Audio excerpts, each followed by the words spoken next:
The first tape. On June 12, 2009, the first tape flickered to life. The screen showed Alex Kralie's exhausted face, his eyes darting nervously off-screen, scanning the darkness behind him. He looked like he hadn't slept in days. "I don't know how much longer I can keep doing this," he muttered, voice trembling with fear. "It's in the tapes. It's in the fucking tapes." Static briefly distorted the image, and for a moment, a single chilling moment, something tall, thin, and impossibly wrong appeared behind him. A faceless silhouette. The screen cut to black. That was the first tape, and the last one Alex ever filmed. Chapter 1. The Lost Footage. Jay Merrick hadn't spoken to Alex in months. Their last contact had been during the early days of filming their student project, Marble Hornets, before Alex suddenly abandoned the production and cut ties. No explanation, no goodbye. Just silence. Then unexpectedly, a package arrived on Jay's doorstep, a plain shoebox with no return address. Inside were dozens of VHS tapes, all labeled with dates ranging from Alex's filming period. Intrigued and concerned, Jay dusted off his old camcorder and inserted the first tape. What he saw changed everything.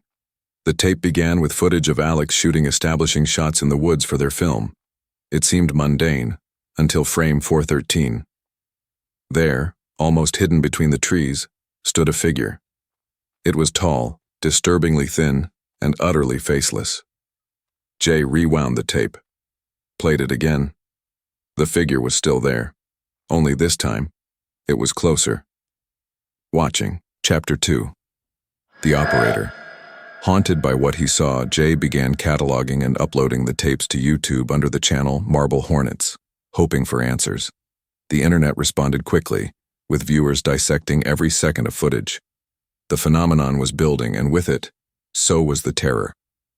The deeper Jay delved, the worse the tapes became.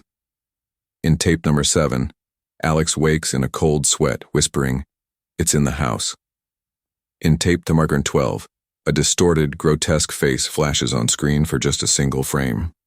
Tape number 18 shows Alex screaming, his voice raw, as something unseen drags him into the woods. Then came the comments. "Dude, you're being stalked by the operator. Slender Man is real. Stop looking before he takes you too." Jay laughed it off at first. A hoax, a myth. But that was before he saw it with his own eyes. Chapter 3. The First Encounter. Jay decided to investigate the original filming location, the same wooded area where Alex vanished. Armed with his camera, he retraced the steps from the tapes. The forest was eerily silent, every rustling leaf sounding like a whisper. Then the camera glitched. A sharp burst of static interrupted the feed. And there it was, towering over the underbrush, 8 feet tall, faceless, its dark suit blending into the night. It didn't move, didn't blink, just stood there. Jay didn't wait. He turned and ran, branches clawing at his skin. Later, when he reviewed the footage, the figure was gone, erased from reality. All that remained was the final frame, a single gloved hand reaching toward the lens. Chapter 4. The Messages. 1 week later, another tape arrived. No envelope, no explanation, just a single VHS tape in Jay's mailbox. This one showed Alex, gaunt and hollow-eyed, inside what looked like an abandoned concrete bunker. His voice cracked as he spoke directly to the camera. "Jay, if you're watching this, don't look for me. It's too late for me. But it's not too late for you." The camera panned to the wall behind him. Hundreds of tally marks scratched deep into the concrete, red stains dried around them. Blood, maybe. Or something worse. Then behind Alex, a shadow moved. Too fast, too wrong. The screen cut to black, ending in a final agonizing scream. Chapter 5. The Chase. Jay knew he couldn't stay in one place anymore. Everything was breaking down. His phone glitched when he tried to record. His dreams were filled with static, shadows, and whispering voices, and every night, something stood motionless outside his window. He packed a bag and drove, fleeing town with no real destination. The roads stretched endlessly, and the world felt empty. The radio sputtered, a strange hiss replacing every station. The headlights flickered like dying candles. And then, in the middle of an empty highway, it stood, the operator. Jay swerved to avoid it, and the car flipped violently into the ditch. He crawled from the wreckage, head spinning. Just before consciousness faded, he saw it, a faceless figure looming over him. Chapter 6. The Last Tape.